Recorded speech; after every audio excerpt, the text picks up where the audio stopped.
Hi everyone, my name is Charlie and today I have a review of Pachinko by Min Yin Lee.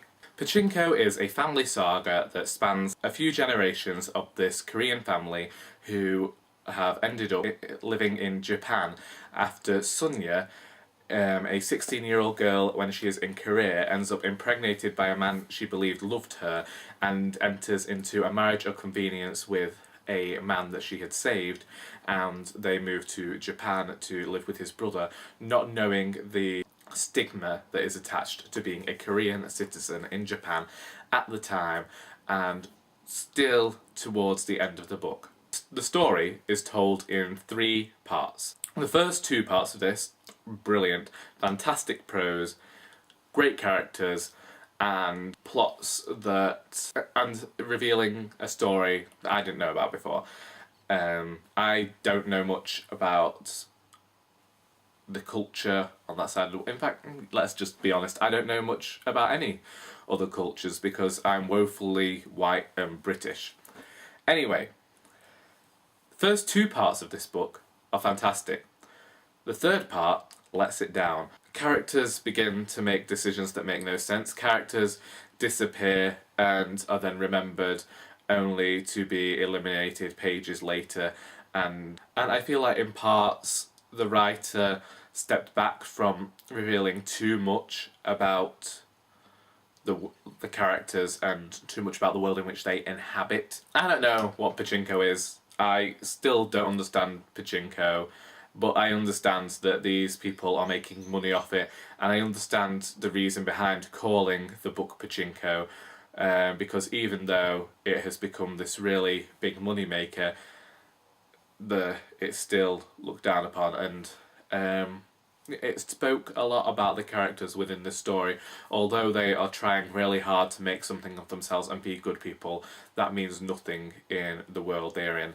Sunya, the main protagonist in the beginning, who has the child, who ends up living in Japan, is, to me, a very strong character and one I liked to read about, and I enjoyed her actions and understood her actions more than some of the characters. I mean,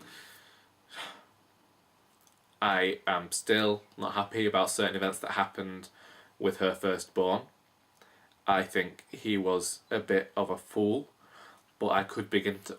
I can't understand the decisions he made. I can't understand how he came to make decisions that he made later on in the book, and I can't help but feel like they were put in there to add another essence of tragedy to the book. But saying that, I did enjoy the book, and that was my main focus of dislike about this book was the third part and the end of the book. I feel like the writer hadn't really figured out how she wanted to end the book, so just ended it. Although I didn't like the going back and finding one character and ending his story so quickly, so rapidly and out of nowhere. I wish that the writer had spent more time in crafting a better ending. And also we still got to see some of Sunya's life in the second part, and I feel like we lost a lot of that in the third part, when I wish that it had been there and it hadn't moved on to focus on a different character, because it was a bit jarring. That being said, I did understand the need for this character to be the main focus of this part, to reveal how lives have changed and to reveal more about modern Koreans in Japan. And I know this is the 1980s, but to me they're still rather close. I mean, they're within the last 30 years. Considering we've been around for billions of years, I can call that modern, I hope.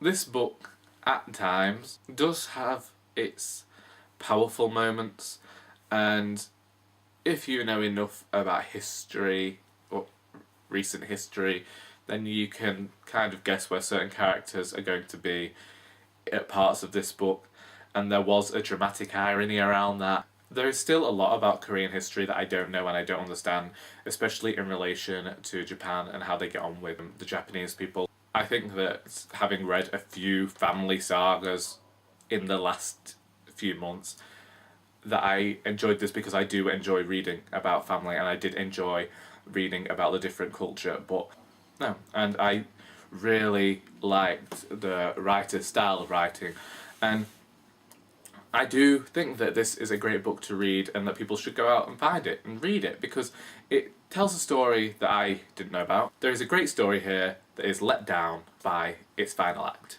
And that's all I'm going to say about that because otherwise I'm just going to ruin this for everybody. Anyway, if you have any questions, do feel free to ask them. I hope you enjoyed this video, and until next time, that is all.